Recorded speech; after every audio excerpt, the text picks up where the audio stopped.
Hello and welcome to this episode of 15 Minutes Sikha. Today I continue with the part 2 of my talk on this topic, quantum physics up close. So first I will recap what I did in part 1 of my talk. So I discussed about the behavior of classical particles and quantum particles, how quantum particles are different than classical particles. Some aspect of it I discussed. So I discussed uh, a few experiments to show the differences. One experiment, the first experiment was is with bullets, which are classical particles. So in this experiment, there is a gun which shoots bullet randomly in all directions, and there was a screen with two holes. Let's say this is hole number 1, this is hole number 2, and there was a backstop after the screen and a detector. So the detector receives the bullets and it keeps a count of the number of bullets it receives at a particular position. Okay, and we can move the detector up and down through the backstop so that we can count the number of bullets that is coming at a particular position from this is a central position. So in this experiment, we found that if we do the experiment with, let's say, hole 2 close, we close this hole number 2, only leave this hole open, and record the number of bullets that we are receiving at a particular position x. Okay, and if we plot that graph, we call it P1, or that number of bullets, or the basically the probability that at a given point a bullet will hit. So that probability, if you plot, it will be a curve like this. Okay, and now if we close hole number 1 but open this hole 2 and again repeat the experiment, so we'll get a probability curve which will look like this. Okay, and if now we open both the holes, okay, now electrons will be the bullets will be coming through both the holes, and so detector again receives them, keep a count, and we plot this the count or the probability that this bullet has hit. So and if we plot it, so it will look like this. And if we see it, so we'll see that the total probability now, the total probability that a bullet hits at a particular distance x from the center, okay, that is P12, will be equal to that these two individual probabilities P1 and P2. That's what we will find, and this is very intuitive. We can understand it very intuitively. Okay, but if we do a similar experiment with waves, okay, where there is a source of wave, okay, and the wave is spreading through like this, and this is the screen with two holes or two slits. So this wave will hit these two slits, okay, and basically it will emerge from the two slits as to different source. Okay, so these waves that will spread through to these two sources, so they will combine here and produces an interference effect. And so in this case, if we so instead that in this case for wave, we can measure the intensity of wave at a particular point, and we see that for a wave the intensity at a particular point, which is I, that is not actually the sum of I1 and I2, okay, the individual intensities, because this is also intuitive and we can understand easily, because this wave they interfere each other. So that is a very simple physics, and because of the interference, so at some positions the intensity will be a very high peak, and at some point it will be low, and so on, depending on the phase differences of the wave, the two waves hitting a particular point. So this is also understood. Okay, so next what we did, we repeated this experiment with electrons, and in this case what we found is that, so the bullet kind of experiments now is done with say electrons. So electrons are quantum particles, So in this case, something very interesting and very strange happened. So what we see that if we keep both the holes open, okay, and the detector receives the electrons, and if we look at the probability P12, probability P12, which is the probability that the electron hit at a point when both the holes are open. So that probability in this case is not equal to P1 and P2. Though electrons naively we'd say that the electrons are not like water wave, they are particle. So when we keep both the hole open, intuitively one would have expected that the number of electrons received at a point, okay, will be the sum of the electrons that comes through hole 1 plus the number of electrons that comes through hole 2. So that naively one would expect that the electron count to be sum of these two electrons coming through these two holes, but that's not the case. So here we see very strange thing. So this net probability is a pattern like this, which is just resembles the interference pattern for waves. Okay. So electrons seem to be behaving like waves in this case. Okay, and this is so we can't really understand how this has happened, but we can explain this. Okay, in a sense. So how can we explain this? So we say that just like wave, there is some, just like water wave, so there is some wave like character to electrons also. And what is this wave like character? We say that for an electron, okay, so there is a probability amplitude, so we associate a probability amplitude which is denoted by the symbol usually psi. Okay, and in this case we say that the probability amplitude that an electron comes through hole 1 is psi 1. Okay, and the probability amplitude, or basically some kind of a wave amplitude for an electron coming through hole 2 is psi 2. And in that case we can add this for wave displacement. We can, the net displacement is equal to the individual wave displacement. Similarly, we can add these two probability amplitude, and we can find the net probability. So probability is a modular square of the amplitude, and so if we do this, then we'll find a relation like this. And so this net probability will depend on this angle delta, which is basically the phase difference between this wave amplitude psi 1 and psi 2. Okay, and depending on this phase difference, so this is a cosine term, and so there will be this kind of peak and trough and this kind of pattern. Okay, so by associating this kind of probability amplitude, we have explained this interference pattern. Okay, but so today what I'm going to little bit spend more time on this is on this thing. So we could explain, okay, but do we really understand it in the sense in the same way we understand motion of classical particle? So the answer is actually no. Okay, why we don't really understand it? So let us see. So what we basically, first thing why we don't understand is how did the interference actually happen for electrons? Physically, how did it happen?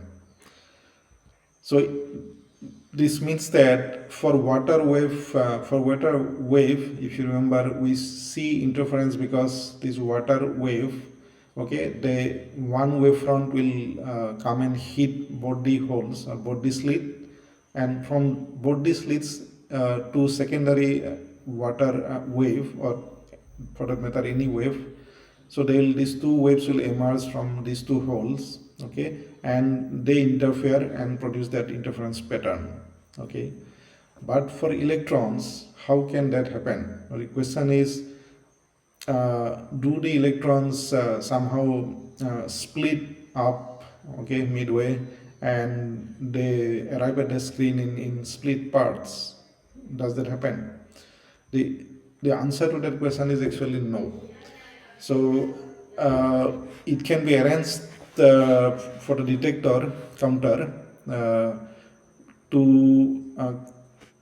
to show that or is it it is possible to see whether the electrons are coming in full parts or in split parts, and the detector counter will always show that the electrons arrive at the detector as single hole. There is no split electron. Okay, so then this thing has not happened. Then how the interference happen? So the another possibility, you may say that okay, maybe what is happening is that since the electron gun is spraying large number of electrons, okay, so large number of electrons are coming and they are passing through. Some of them are coming through hole 1, some are coming through hole 2, and these two groups of electrons coming from hole 1 and 2, so they interact with each other in some special way, in some mysterious way, and because of these interactions, so this they produce the interference pattern. Okay, it could be a possibility. Okay, so but if we look closely, it turn out that cannot be true. Okay, why it cannot be true? Let's say to prove that whether it is true or not, we can do one thing. We can tune the electron gun, okay, so that it is now shooting electrons at a much lesser intensity, lesser intensity. That means it is basically so it's shooting one electron at a time, not many electrons. Okay, so it just shoots one electron and then for some time there is nothing, and again it shoots another electron and so on. Okay, so in that case the electrons don't have any chance to interact with each other because only one electron is coming at a time. So then if the interference pattern happened because many electrons interacted with each other, now that interference pattern should disappear. Okay, but it turns out that if we really do such an experiment, the experiment will show that now we keep shooting electron but one at a time, but keep shooting it for long time, we'll see that slowly that same interference pattern will show up. So it will build up gradually. Okay, so which shows that it's not happening due to interactions between the electrons. Something else is happening. Okay, so it's very mysterious thing and we don't understand. So also we'd like to basically we would like to understand, take the case of a one single electron. So how it is coming? Is it coming through hole 1, or is it coming to hole 2, or somehow the electrons come through both the hole? Can it happen that it goes through one hole and come back and go to the other, or go to the another hole, or some complicated motion? So what the electrons is doing? Because I hope you realize I appreciate this question, because if we keep this hole open, the electron seems to know that. Okay, if we keep the hole closed, the pattern is something else. Okay, but if we keep both the holes open, as if the electron knows that hole also is open, and then it produces this kind of pattern. Okay, so now we want to understand how these electrons are moving actually. Is it coming through either one of these hole or somehow through both the holes simultaneously? Okay, so for that purpose, so we do a slightly different experiment. Okay, so what we do, we between these two holes we put up a strong light bulb which produces bright light. Okay, so these lights it will radiate light, and when an electron comes through the hole, okay, the light also is basically a photon, so it will hit the electron, okay, and the electron will scatter that light photon, okay, and some of this scattered light to keep a record. So we also have put a host here at this position. That host is looking. So if an electron is coming through, let's say the hole 1, okay, it will scatter light from near hole 1, and that this host will see that light flash near hole 1, and it will record that, okay, that particular electron has coming through hole 1. Similarly, if an electron comes through hole 2, okay, it will see a flash there, and it will record that electron has coming to that hole. Or if somehow the electron splits up in middle and then comes to both the holes, so it will see 2 flash and so on. And at the same time, the detector also is detecting that electron has really arrived. Okay, so here we are keeping here in this experiment, we are not only looking at the electron count at the backstop, we are also keeping a count on through which hole the electrons are coming. Okay, so fine, so we have set up this trap like this, okay, and the experiment is done, okay, and in this case what the host will find is that the detector will record a click, okay, that it has received the electron, and at the same time the host will see a light flash either near hole 1 or near hole 2. Okay, it will not see 2 flashes from the 2 hole. It will see it will see only 1 flash of light near one the hole. Okay, so this will basically confirm that the electrons are not getting split and they are coming through either hole 1 or hole 2. Okay, so now let's see. Okay, and if we so since this host is keeping that count of the number of electrons that comes through hole 1 and then hole 2, so if we plot these counts or the probabilities, so it will look as before. So P1 is the number of electrons basically that is coming through hole 1, and P2 is the number of electrons that coming through hole 2. Okay, so now can we understand interference? We know that the electrons are not getting split and there is coming that way, either through hole 1 or hole 2. Okay, and now look at the total probability, and the detector is also of course recording so when both the holes are open, it is just recording the electrons. So the total probability now, okay, if we see that now that interference pattern is lost. Okay, now the total probability P12 this time will be P1 plus P2. It's not like that wavy pattern that we saw. Okay, so see this, so what has happened basically, we fail in our so our objective was to understand the interference effect, to see how it has happened, how the electrons have moved. Okay, so we have failed here. So we were able to detect through which hole electron came, but now the interference pattern is lost. Okay, so that's the things happens here. Okay, so what went wrong? So it turns out that so what went wrong is this. So when light hits an electron, okay, and it rebounds to the host I, the light transfers some momentum to the electron. So light also behave like particle or photon. So it transfers some momentum to the electron. So in this process, basically this process of observing the electrons greatly disturb its motion. Okay, and since this motion is now disturbed, so it will not be the same situation as the previous experiment as before.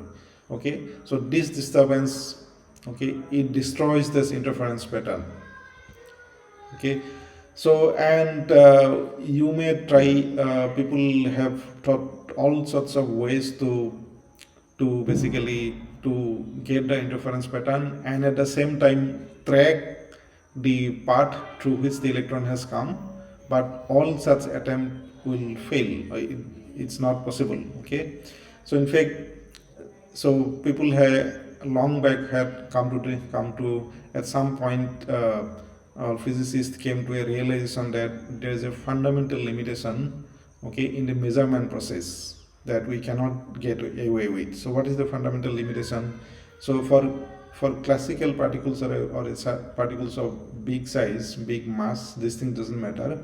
But for a quantum particle of very small mass, okay, so when we measure properties for a particle, that measurement process itself will always disturb the particle in some way, and we cannot get away with the fact. Okay, so after that, so this there's this famous principle. I mean, this fact has been put in the form of a principle called Heisenberg's uncertainty principle.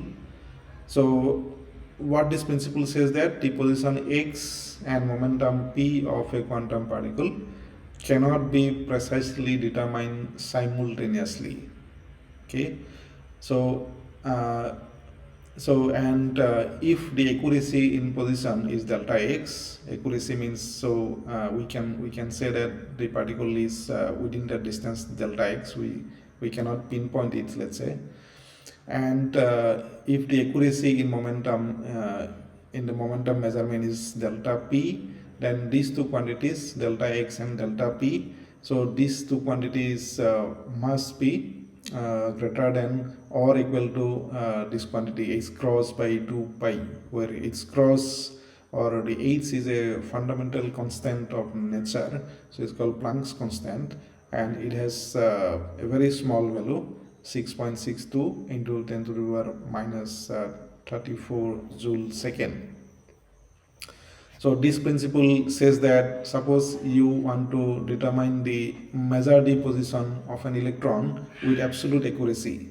Okay, that means delta x, suppose you want to make delta x 0, so that its position is determined with pinpoint accuracy, means absolute accuracy.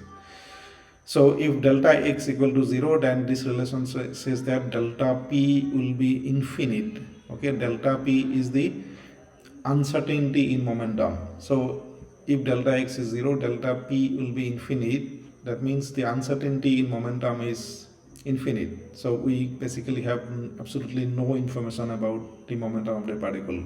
It can be anything else. It can be anything. So similarly, if we devise an experiment which will determine the momentum of a particle with absolute accuracy, so that delta p is 0, then its position, the uncertainty position, will be infinite. That means we will not be able to will have any idea of where the particle is. Okay, so that's what this uncertainty principle is saying. Okay, now at this point you can ask this question. So the uncertainty principle is a principle that is talking about measurement. Okay, so is saying that we cannot measure the position and momentum of a particle simultaneously. But you may as well ask this question. Suppose there is a quantum particle and you are not trying to measure its position or momentum. You are not trying to do anything, so you just leave the particle alone. Then in that situation, will it have at least some value of position and momentum at a given instant? So does it have or not? Right? So let's say one relevant question one may ask. So the answer is actually answer is may or may not have. Okay, it doesn't matter. So what do I mean by this? So there's a quantum particle and it is left alone. We are not trying to measure anything of the particle. Then at a given instant, does it have some value of position and some value of momentum? It doesn't matter. The answer is it doesn't matter. Why it doesn't matter? Because anything we do and everything we do in physics, or anything we basically in real world whatever we do, any theory, anything we do with things, it will definitely involve some measurement. If we don't doing any measurement, we basically something that is which is not measurable has basically no place in theory. We cannot do any theory of that. In fact, so what Landau was one of the great physicists. So he, according to according to Landau, so in fact we can say that a quantum particle in itself has no dynamical characteristics like position and momentum. Okay, so these dynamical characteristics, their position and momentum and so on, that we are so used to, okay, is because of our daily interactions with classical particles. But for a quantum particles has no such characteristics. Okay, but we ascribe some dynamical properties to some to such particle only through its interactions with a classical object. So in this case a measurement apparatus. Okay, so it's very fundamental point. So what it's saying that whatever the position momentum we talk about an electron, so it is we talk about this only when we it is in contact with some kind of classical object, some kind of measurement. Okay, otherwise it has no such thing as position or momentum. So very unusual, but that's how it is. Okay, so and also you can ask, so is an electron really finally is an electron really a wave or it's a particle? Okay, the answer is both actually. So it behaves simultaneously like a particle and a wave. Okay, and that character is called wave particle duality. That's also same for light, so for radiation. So it has both the wave and particle like character. Okay, so far I have discussed about some general things. So we have talked in terms of some qualitative picture of how an electron or how a quantum particle behave. Okay, so it's a general discussion. Now let's say we are done with the general discussions. We really do want to do some physics, so that will involve some mathematics. So we need to find some formalism, etc., how to calculate things, right? So if we cannot calculate things, then it has no meaning in talking of general terms. Okay, now to calculate things for quantum particles, so first so that you appreciate things, so we first we want to do some contrast with classical mechanics. Okay, so what is the formalism for classical mechanics? Let us first look at it very quickly. So so all the science students and other students also might know. So this the mechanics of a classical particle is well described by the Newton's law. Okay, we can use Newton's law and some other equivalent methods to describe the motion of a classical particle. So here I am going to show you an example. So in this example, so there is a ball, okay, which is kept at a height h from the ground. So this is the ground along x-axis. Okay, and there's a gravity due to earth, and acceleration due to gravity is z, that is acting downward. Okay, so now this ball is the ball has mass m, and the problem is that so we throw the ball, okay, along the horizontal direction, along this direction, with an initial velocity u. Okay, so now we ask this question. So ask this question, if we do that, so when, at what time and at what place this ball will hit the ground. So we know that the gravity is acting downward, so this ball will be moving horizontally all the time. So it will be moving downward, and at some point it will hit the ground. Now you can ask this question when and at what position it will hit the ground. Okay. So this question can be, this is a question of classical mechanics, and it can be easily answered by using one of the methods of classical mechanics. So first, let's say we use Newtonian mechanics, so Newton's laws of motion, to answer that question.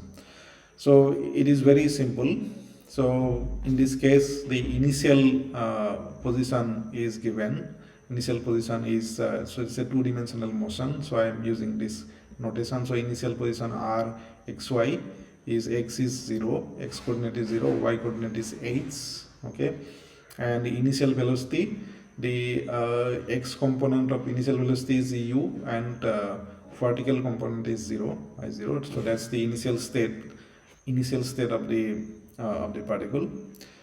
Now this is the Newton's equation of motion, which says force equal to mass into acceleration. So in this case, we know the force is equal to is mg with a minus sign, because I'm taking the this side to be positive, okay, y axis. So that's the force. So since we know the force, we can from this equation we know the mass, so we can easily calculate the acceleration. Okay, and acceleration is the x component, the x component of acceleration 0, the y component of acceleration is minus z, is minus because it is downward. Okay, so once we know the acceleration, so we have these equations which will tell us the position of the particle as a function of time. So this is the x component of position. Okay, so it is u into t. The y component of the position as a function of time, it's h minus zt square by 2. So, and since we have calculated this x and y component of its position as a function of time, so now we can readily tell where the particle will be at a given time and at what point it will hit the ground. So basically, so this equation means that, so we can predict, in this case we can predict the trajectory of the particle. Okay, that's why we say that classical mechanics is predictive. Okay, and we can find the equation of the trajectory easily, and this trajectory, this equation will have the shape of a parabola. So this is a parabolic trajectory it will have, and once we calculate the trajectory, you can also visually see it. Okay, so here is the visual representation. So here I have taken for example the z to be 10, and the particle is kept at a height of 500 meter, and it is thrown with an initial velocity of 1 meter per second, and is starting at t equal to 0. Okay, now I will let it move according to the Newton's equation of motion, and it will move like this.